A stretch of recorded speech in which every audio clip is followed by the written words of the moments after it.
Assalamualaikum warahmatullahi wabarakatuh. Perkenalkan, nama saya Kalila Syahwanur Rahman dengan nomor induk mahasiswa 22101163200013. Di sini saya sudah mewawancarai satu narasumber yang sudah Bapak perintahkan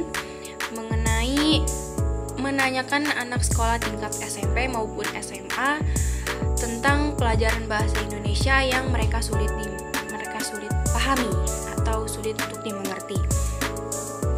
Jadi saya sudah mewawancarai satu narasumber yang bernama Rahadatul Aisy.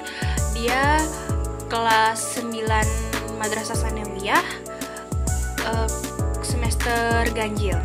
Jadi bukti dari wawancara akan saya cantumkan pada barcode nanti di akhir video, Pak. Baik, langsung saja saya akan menjelaskan mengenai materi yang tidak dia mengerti, yaitu kohesi dan koherensi. Jadi kohesi dan koherensi ini masuk pada materi teks deskriptif atau teks deskripsi. Nah, jadi pengertian dari kohesi itu ialah cara menghubungkan kalimat dan kata-kata dalam sebuah teks. Nah, dengan kohesi pembaca bisa mengerti bahwa kalimat-kalimat itu saling berhubungan.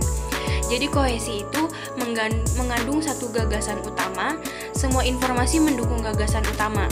Jadi kalimat-kalimat berhubungan erat dengan gagasan utama. Nah, kohesi itu merupakan pengulangan dari kalimat sebelumnya. Ada konjungsi antar kalimat seperti oleh, karena itu, atau ada kata ganti orang seperti dia, mereka, nya. Nah, contoh dari kohesi itu seperti Rina membeli buku. Dia sangat senang dengan buku itu. Jadi dia itu merujuk pada kata Rina. Sama seperti contoh pada mind mapping yang sudah saya buat, yaitu siswa kelas 9 melaksanakan acara perpisahan sekolah. Mereka terlihat sedih. Jadi mereka itu artinya dari merujuk pada kata para siswa kelas 9. Selanjutnya, saya akan memaparkan materi mengenai koherensi.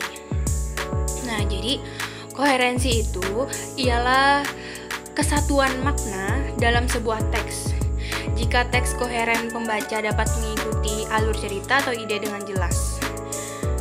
Jika teks koheren itu pembaca dapat mengikuti alur cerita atau ide dengan jelas. Jadi seperti yang sudah saya jelaskan juga dalam mind mapping saya, yaitu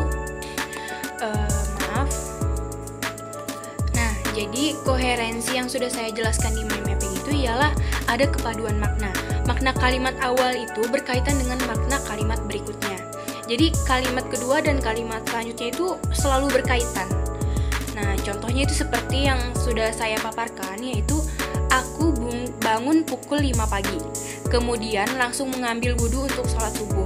Nah, dari kalimat tersebut kan memiliki keterkaitan bahwa setelah bangun pukul 5 pagi, yang si aku ini kemudian langsung mengambil wudhu untuk sholat subuh. Begitu. Adapun contohnya yang lain itu seperti karena cuaca buruk, pertandingan dibatalkan. Jadi di sini tuh bisa disebut sebagai kalimat pertama itu merupakan sebab dan kalimat kedua merupakan akibat. Jadi ada saling keterkaitan. Dan itu merupakan hubungan sebab akibat yang jelas. Jadi perbedaan antara kohesi dan koherensi itu, kohesi berfokus pada cara kalimat dan kata-kata dihubungkan secara teknis, seperti penggunaan kata ganti atau penghubung. Sedangkan koherensi lebih menekankan pada alur cerita atau ide yang teratur dan mudah dipahami oleh pembaca. Kohesi membuat teks terhubung, sedangkan koherensi membuat teks dapat dimengerti dengan baik. Keduanya penting agar teks deskripsi yang dibaca oleh para pembaca itu dapat dipahami dengan mudah. Itu saja yang dapat saya sampaikan. Terima kasih. Mohon maaf atas kesalahan yang ada pada video ini. Wassalamualaikum warahmatullahi wabarakatuh. Berikut bukti wawancara yang sudah dilakukan.